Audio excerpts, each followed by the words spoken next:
ಹೆಸರು? ನನ್ನ ಹೆಸರು ರಾಜು, ಎನ್ ರಾಜು ಅಂತ, ಆಚಾರಿ. ಇಲ್ಲಿ ನೋಡಿ, ಏನು ಕೆಲಸ ಮಾಡ್ತೀರಾ? ಆಚಾರಿ ನಾನು ಇದು ಗೋಲ್ಡ್ ಮೇಕರ್ ಮಾಡ್ತೇನೆ, ಗೋಲ್ಡ್ ಸ್ಮಿತ್ ಆಚಾರಿ. ಕಬ್ಬಿಣ ಕೆಲಸ ಮಾಡ್ತೇನೆ, ಮರ ಕೆಲಸ ಮಾಡ್ತೇನೆ, ಚಿನ್ನ ಕೆಲಸ ಈಗಲೂ ಮಾಡ್ತೇನೆ. ನಿಮ್ಮ ಫ್ಯಾಮಿಲಿ ಎಲ್ಲ ಹೋಯ್ತು ಫಾರಿನ್ಗೆ. ಹೇಳಿ ಪ್ರಯೋಜನ ಕೇಳಬೇಡಿ. ಏನಾಯ್ತು? ತೀರೋದ್ರು 2000ನೇ ಇಸ್ವಿಲಿ. ಮಕ್ಕಳೆಲ್ಲಲ್ವಾ? ನಿಮ್ಮ ಮಕ್ಕಳೆಲ್ಲ ಅವರವ್ರ ಪಾಡಿಗೆ. ಮತ್ತೆ ಊಟಕ್ಕೆಲ್ಲ ಅವರವ್ರ ಅಕ್ಕಿ ಎಲ್ಲ ಕೊಡ್ತಾರೆ. ಎಲ್ಲ ಮಾಡ್ತೇನಲ್ಲ. ನೀವು ಒಬ್ಬರೇ ಇರ್ತೀರಾ? ಎಲ್ಲಿ ಮಲ್ಕೊಳ್ತೀರಾ? ಅಲ್ಲೇ ಮಲ್ಕೊಳ್ಳೋದು. ಟಾರ್ಪಲ್ ಶೆಡ್ ಇದೆ.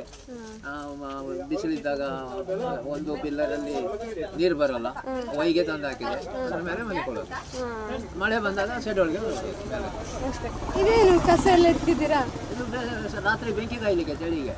ಅದಕ್ಕೆ ಚಳಿ ಬೆಂಕಿ ಕಾಯ್ಲಿಕ್ಕೆ ಎಲ್ಲ ಸಿಕ್ಕಾಪಟ್ಟೆ ಚಳಿ ಆಗುತ್ತೆ. ಅದಕ್ಕೆ ಕಸನ ತಗೊಂಡು ಹೋಗ್ತೀರಾ? ಪ್ರಕೃತಿ ವಿಕೋಪ ಆದ್ರೆ ಏನು ಮಾಡ್ಲಿಕ್ಕೆ ಆಗೋದಿಲ್ಲ, ಚಳಿ ಹೋಗುತ್ತೆ, ಮಂಜು ಬೀಳುತ್ತೆ, ಅದಕ್ಕೆ ಬೆಂಕಿ ಕಾಯೋದು. ಸರಿ. ನೀವೇನು ಓದ್ತಾ ಇದ್ದೀರಾ, ಕೆಲಸ ಇದೆ? ನಾನು ಓದ್ತಾ ಇರೋದು ಮೂಡುಬಿದ್ರೆ. ನಿಮ್ಮ ಹೆಸರು? ಮಕ್ಕಳೆಷ್ಟು? ಮಕ್ಕಳು ನಮಗೆ 3 ಜನ. ಒಬ್ಬ ತೀರೋದ, ಇನ್ನು 2 ಜನಕ್ಕೆ ಮದುವೆ ಆಗಿ ಮಕ್ಕಳಿದ್ದಾರೆ. ಒಂದು ಮಗಳು ನಿಮ್ಮ ವಯಸ್ಸದ ಮಗಳಿದೆ, ಮೊಮ್ಮಗಳು. ಒಂದು ಮಗ 12 ವರ್ಷದವನಿದ್ದಾನೆ, 8ನೇ ಕ್ಲಾಸ್ ಓದ್ತಾ ಇದ್ದಾನೆ.